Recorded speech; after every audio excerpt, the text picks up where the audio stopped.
Nah, Udah. Selamat pagi buat teman-teman. Hari ini kami akan mempresentasikan tentang perjalanan Rasul Paulus. Nah, ini adalah kisah para rasul.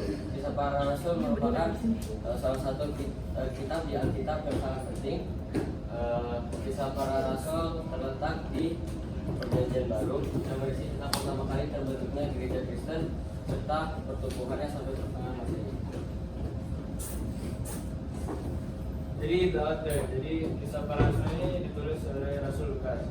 Jadi Lukas menulis kitab kisah para rasul dengan tujuan pertama untuk menjanjikan sejarah gereja mula-mula setelah peristiwa kematian dan kebangkitan Yesus Kristus. Lukas juga ingin menyerati peran Roh Kudus, pelayanan dan perjuangan para rasul yang berdampak kepada perkembangan gereja tersebut, seperti yang terlihat dalam peristiwa Pentakosta. Nah, siapa penerima kitab kisah para rasul? Penerimanya adalah Theophilus. Theophilus ini adalah orang yang tertarik untuk memahami ajaran Tuhan, lebih spesifik di awal mulanya gereja tersebut. Jadi tema besar dari kitab kisah para rasul ini adalah untuk menjelaskan bagaimana proses penyebaran dari Injil yang dimulai dari Yerusalem sampai ke Roma dan menuju ke seluruh dunia. Jadi kisah para rasul ini juga menceritakan tentang sejarah awalnya gereja Kristen awal setelah mereka Tuhan Yesus tersebut. Nah, latar belakang dari kitab kisah para rasul. Rasul Paulus dulunya adalah penganiaya pengikut Kristus. Tapi Tuhan menyentuh hati Paulus dan secara langsung Tuhan menemui Paulus dan Paulus akhirnya bertobat menjadi pengikut Kristus. Jadi fakta tentang Paulus. Jadi sebelum namanya Paulus dia namanya Paulus. Dia berasal dari Tarsus, tanah Kilikia. Dia dibesarkan di Yerusalem dan dididik di bawah pimpinan Gamaliel. Paulus memiliki keturunan Yahudi dari suku Benyamin. Keluarga Paulus pun tidak tentu sudah mantap. Nah, karakter Paulus sebelum bertobat seperti yang kita tahu kan Paulus penganiaya pengikut Kristus.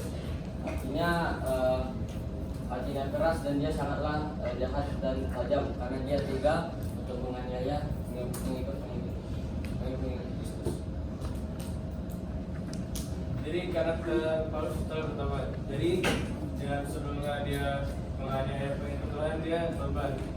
Jadi dia menjadi baik dan dia menjadi salah satu pengikut Kristus. Nah, kisah pertobatan Paulus dengan berjalan seiringnya waktu, Paulus yang awalnya memiliki pekerjaan sebagai penganiaya pengikut Kristus, Tuhan menemui Paulus secara langsung dan dari situ dia tidak menganiaya lagi dan dia berkomitmen untuk mengikuti Yesus sampai akhir hidup. Perjalanan Indra. Nah, ini adalah peta selama Paulus menginjil dan memberitakan firman. Seperti yang kita tahu, dia lahir di Tarsus, tanah Kilikia, yang sekarang menjadi bagian dari Turki. Jadi perjalanan penginjilan Paulus terbagi menjadi 3 perjalanan. Perjalanan pertama Paulus dilakukan pada tahun 46 sampai 48 Masehi. Jadi Paulus melakukan perjalanan pertamanya bersama dengan Barnabas. Mereka mengunjungi daerah di Siprus dan Asia Kecil. Mereka mendirikan gereja-gereja di kota-kota tersebut. Nah, perjalanan penginjilan atau misi kedua Paulus. Paulus melakukan misinya kedua pada tahun 49 sampai 52 Masehi. Di situ Paulus bersama Silas dan Timotius menjelajahi wilayah seperti Filipi, Tesalonika dan lain-lain.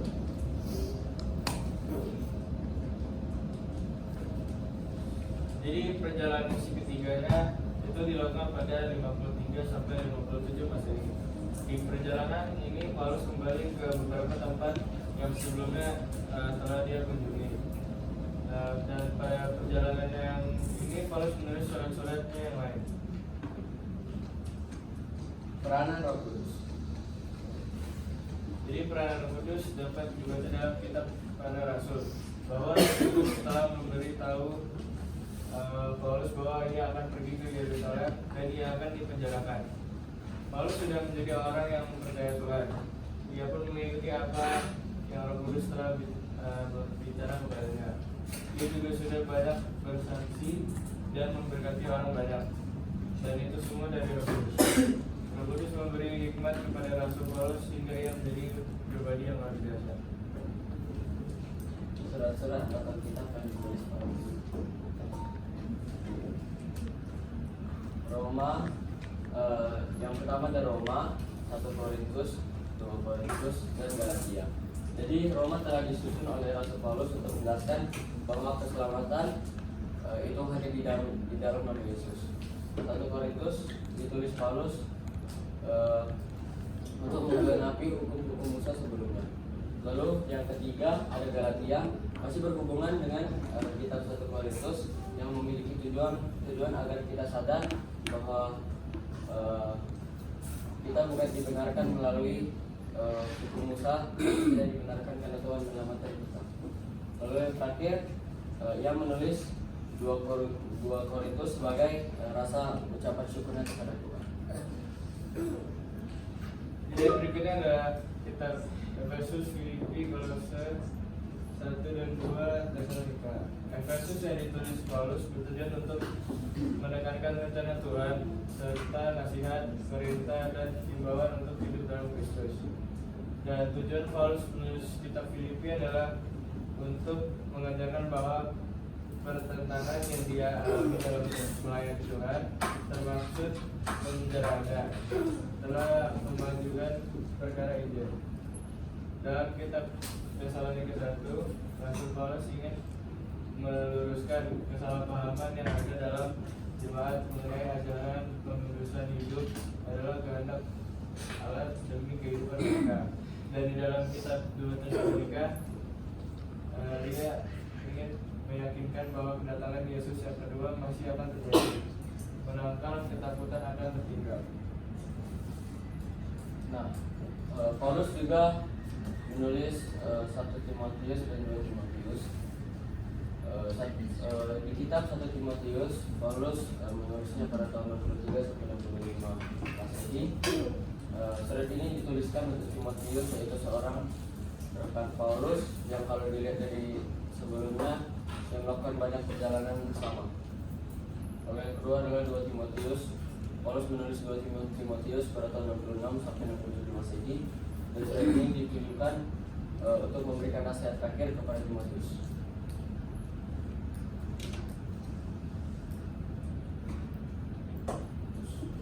Jadi yang kedua surat ini dituliskan dari kota Makedonia atau Efesus. Surat ini dituliskan pada tahun 63 sampai 65 Masehi. Surat ini dituliskan untuk Titus, yaitu seorang rekan Paulus. Dan berikutnya adalah Filemon. Jadi surat Filemon ini dituliskan dari penjara dan kemungkinan besar keberadaannya di Roma. Surat ini dituliskan pada tahun 60 sampai 62 Masehi. Tujuan dari surat ini adalah untuk Filemon, yaitu seorang anggota jemaat di Kolose. Surat ini bertujuan untuk meminta Filemon menerima kembali apa yang melarikan diri.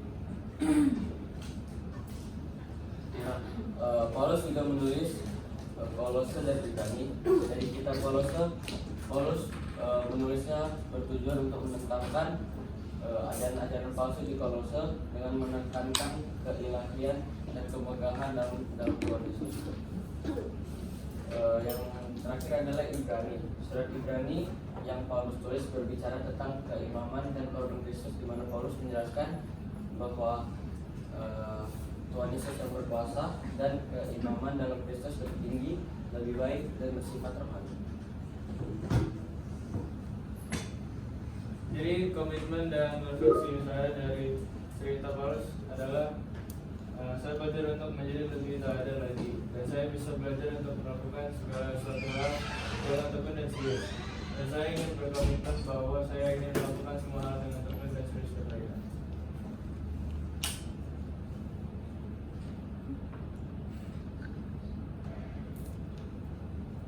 Nah, ini adalah komitmen dan refleksi saya.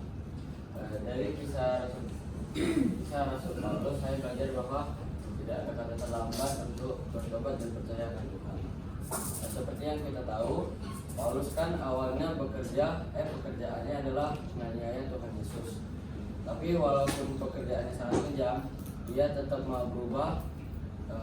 Ia melembutkan hatinya dan mau bertobat.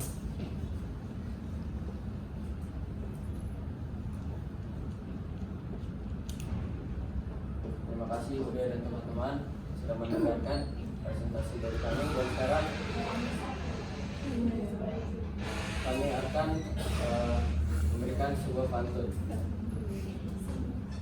Baca kitab para rasul setiap hari. Karena kita pengikut Kristus, Jadilah murid yang taat agar diberkati seperti Paulus.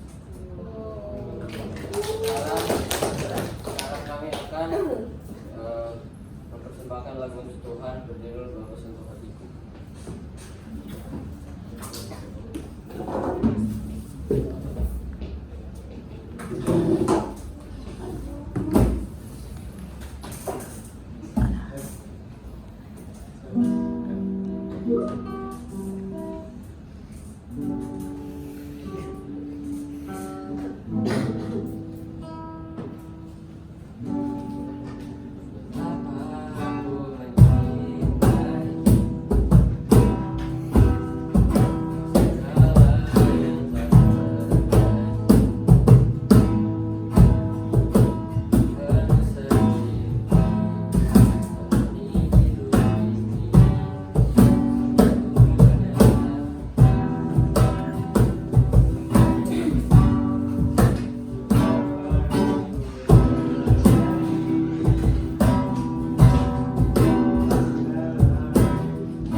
Dengan persembahan lagu kami, kalian juga dapat terinspirasi